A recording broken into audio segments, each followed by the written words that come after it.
Mesdames et messieurs, bonjour, bonsoir. Tout dépend de l'heure à laquelle vous écoutez cette vidéo. Je m'appelle Michel Biemton, journaliste web en exil. Alors, à travers cette vidéo, mesdames et messieurs, je vais vous faire part du plan diabolique du régime criminel et assassin de monsieur Paul Biya à travers la décapitation des jeunes filles et des hommes en tenue dans le Cameroun anglophone. Mesdames et messieurs, vous êtes sans doute sans ignorer les affaires Florence Ayafor, les affaires Treason Mba, les affaires Comfort Toumassan, les affaires euh, euh, Seta Kevin, etc. C'est-à-dire ces personnes qui ont été décapitées dans le Cameroun anglophone par des séparatistes, entre guillemets. Alors, c'est donc de ce plan diabolique que nous allons parler à travers cette vidéo. Et j'en profite pour vous inviter, mesdames et messieurs, à ne pas vous laisser manipuler par le cabinet noir du régime de Yaoundé, le cabinet noir du palais des Toudi à Yaoundé. Alors, je vais donc vous dévoiler ce plan-là. D'abord, commençons par qui sont ces milices criminelles que le régime de M. Paul Biya présente comme étant des séparatistes qui terrorisent la population, qui décapitent les victimes, qui tuent, qui font ceci, qui font cela. Alors, à l'intérieur de ces milices, vous trouvez des prisonniers, c'est-à-dire des jeunes gens, c'est-à-dire des anglophones qu'on a sortis de prison et qu'on enrôle dans ces milices-là. Ensuite, vous avez les pensionnaires des centres de désarmement, de démobilisation et de réinsertion, c'est-à-dire que c'est une structure qui a été créée par la présidence de la République en novembre 2018 dans le but de recueillir les combattants indépendantistes anglophones qui acceptent de déposer les armes. À l'intérieur, dans ces milices criminelles du régime de Yaoundé, vous trouvez des soldats camerounais. Et enfin, vous avez les Ambazonian Defense Force d'Ayabacho Lucas, parce que beaucoup pensent que Ayabacho Lucas est un leader incontesté du mouvement indépendantiste anglophone, alors que qu'il existe des accointances entre Ayabacho Lucas et le pouvoir de Yaoundé et les services et les hauts gradés de l'armée camerounaise, les services secrets camerounais. Alors, dans quel contexte ces milices-là opèrent le plus souvent? Alors, ces milices opèrent souvent dans un contexte où le pouvoir de Yaoundé se sent acculé par les critiques de la communauté internationale quant à sa gestion du conflit anglophone. Je prends un exemple. La jeune fille Treason Mba, qui a été tuée puis décapitée non loin de Bamenda le 3 août 2020. Sans oublier Comfort Toumassan qui a été décapité quelques semaines plus tard du côté de Mouyouka. Mouyouka, c'est dans le sud-ouest anglophone. C'est-à-dire que, ces crimes avec décapitation sont intervenus quelques jours après que Tibor Nagy, qui est le sous-secrétaire d'État américain aux affaires africaines, a carrément jeté, on va dire, le grand dialogue national à la poubelle ainsi que la décentralisation que le pouvoir de Yaoundé est en train de vouloir mettre en place. C'est-à-dire que c'était en fin juillet 2020.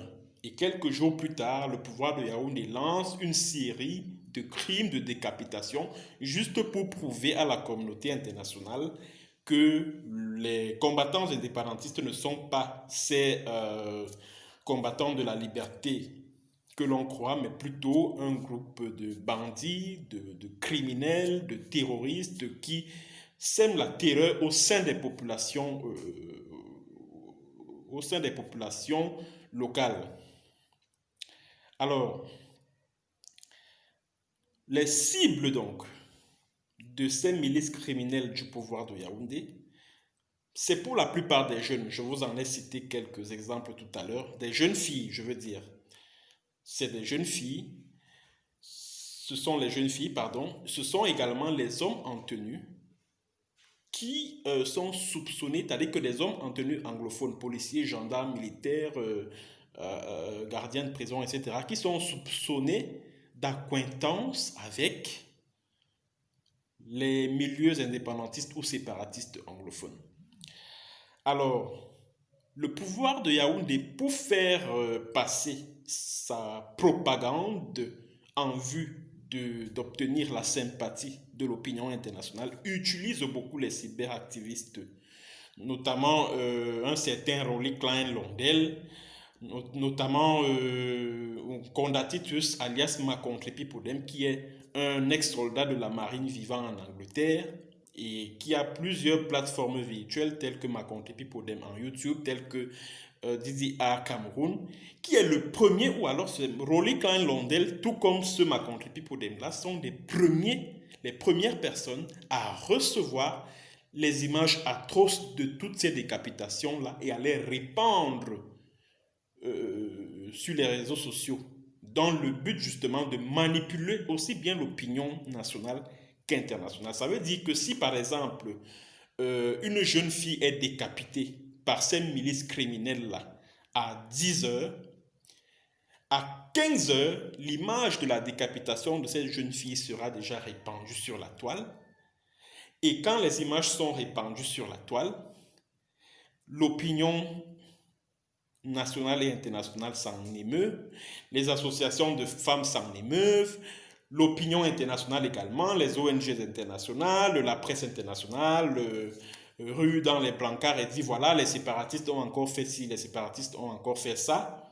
Des associations qui sont proches du régime de Paul Biya au Cameroun, telles que les patriotes domptables de Marie-Paul Paul, cet extrémiste écan qui s'appelle Marie-Paul Paul, se mettent en action, organisent des marches en direction de l'ambassade des États-Unis à Yaoundé, etc., afin d'exiger que les leaders indépendantistes anglophones qui sont aux États-Unis soient rapatriés vers le Cameroun afin de répondre de tous ces crimes qui pourtant sont perpétrés par les milices criminelles du régime de Paul Biya. Voilà donc, mesdames et messieurs, le plan caché du régime de Yaoundé derrière ces décapitations que vous observez. C'est dans le but de susciter la sympathie de l'opinion internationale dans le cadre de la gestion de la crise anglophone. C'est ça le plan caché de ce régime. Donc ne vous laissez plus manipuler par ce régime-là. Et il s'agit d'un plan secret mis en place par les services d'intelligence du pouvoir de Yaoundé, tels que la Direction générale de la recherche extérieure, tels que la division de la sécurité militaire du colonel voyou Joël Émile Bamkui. Ça, c'est surtout lui, parce qu'il s'agit de son plan secret.